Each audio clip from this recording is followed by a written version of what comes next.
জন্মদিনের পার্টিতে ঘর বন্ধ করে কুপিয়ে খুন তৃণমূল নেতাকে।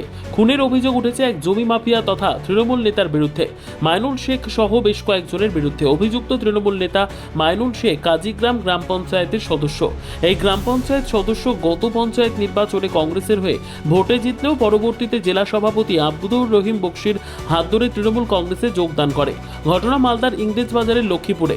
জানা গেছে মৃত তৃণমূল নেতা আবুল কালাম আজাদ। এই ঘটনায় তার স্ত্রী শিউলি খাতুন সহ আরও 3 জন আহত হয়েছে। বর্তমানে তারা মালদা মেডিকেল কলেজ হাসপাতালে ভর্তি রয়েছে। তাদের প্রত্যেকের বাড়ি মানিকচকের গোপালপুর এলাকায়। দীর্ঘদিন ধরে মৃত এই তৃণমূল নেতা ইংরেজ বাজারের লক্ষ্মীপুরের স্থানীয় তৃণমূল সদস্য মাইনুল শেখের সাথে জমির ব্যবসা করত। গতকাল রাত্রে আবুল কালাম আজাদ তার স্ত্রী সহ বেশ কয়েকজন লক্ষ্মীপুরে আসে এক জন্মদিনের পার্টিতে। আর সেখানেই জমির ব্যবসা নিয়ে শুরু হয় দুপক্ষের মধ্যে গন্ডগোল। অভিযোগ, ঠিক সেই সময় এক তৃণমূল নেতাকে ঘর বন্ধ করে কুপিয়ে খুন করা হয়। আমার ছেলে খুন হয়ে গেছে লক্ষ্মীপুরে। আমি তো বাড়িতে ছিলাম। আমার ছেলে ল্যান্ডের ব্যবসা করতো, আবুল কালাম আজাদ। আমার ছেলের পার্টনারও ছিল মাইনুল, লক্ষ্মীপুরে। আজমুল আছে বানিয়া গ্রামের, আরো কয়েকজন আছে, তো সেটা আমি বলতে পারবো না। আমি যেহেতু যুক্ত নাই, আমার ছেলে যুক্ত হয়, ছেলেই বলতে পারতো। সেটা পুলিশ তদন্ত করে দেখবে।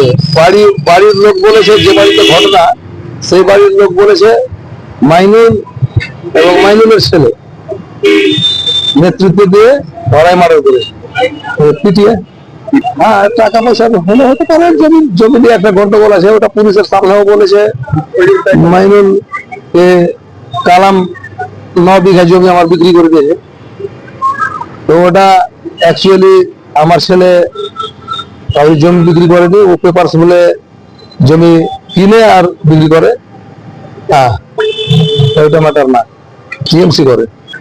মাইনুল বলতে পারলাম না, কংগ্রেসের টিকিট দিয়ে পাস করে, এটাই বলতে পারলাম না। তৃণমূলে জয়েন করে করেন, এটা বলতে পারলাম না। আমি শুনতে পেয়েছি যে আমাদের ইংলিশদার ব্লকে লক্ষ্মীপুরে ভোররাতে একজন খুন হয়েছেন, নাম আবুল কালাম আজাদ। তদন্ত করে আমরা যা লোকের মুখে জানতে পেরেছি, লোকের কাছে, যে মহিলা ঘটিত কোনো ঘটনা ছিল। এর সাথে দলের কোনো সম্পর্ক নেই।